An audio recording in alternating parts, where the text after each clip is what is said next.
गुरुजी, जैन धर्म में बताते हैं कि उसमें ईश्वर की मान्यता नहीं है, वो लोग केवल आत्मा को ही ईश्वर समझते हैं। जैसा कि आपने बताया भी है कि 24 अवतारों में ऋषभ देव जी भगवान के अवतार हैं और उन्होंने ही जैन धर्म की स्थापना भी करी है और प्रथम तीर्थंकर भी रहे हैं। तो ये लोग मतलब जैन ईश्वर की मान्यता क्यों नहीं है इसमें? मान्यता है ना, वो उनको ऋषभदेव भगवान को मानते हैं ना, उनके लिए भगवान है ना वो। जैन एक समाज थी, एक जात थी जी। बाद में धर्म के रूप में कन्वर्ट हो गई जी। है ना। तो ये आज भी भगवान को मानते हैं, कुछ कुछ विचार मिसमैच होते हैं, बाकी लगभग जैन और हिंदू एक ही चीज है। हिंदू ही जैन है, जैन ही हिंदू, इसमें कोई दो नहीं है।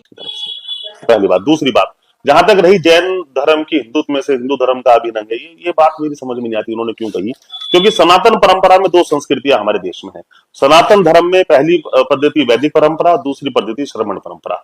वैदिक परंपरा को मानने वाले लोग हैं और फिर श्रमण परंपरा को मानने वाले लोग जैन धर्म के लोग हैं।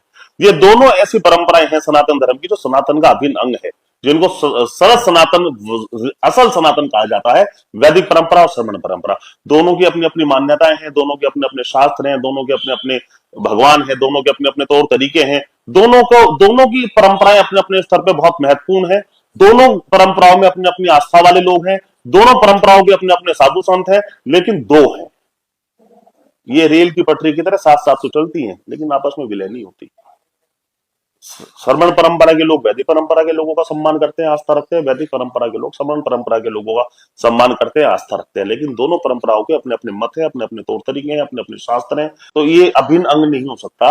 ये दोनों ही परंपराएं भारतीय परंपराएं हैं, दोनों ही परंपराएं सनातन परंपराएं, सनातन धर्म से संबंधित है और दोनों के अपने अपने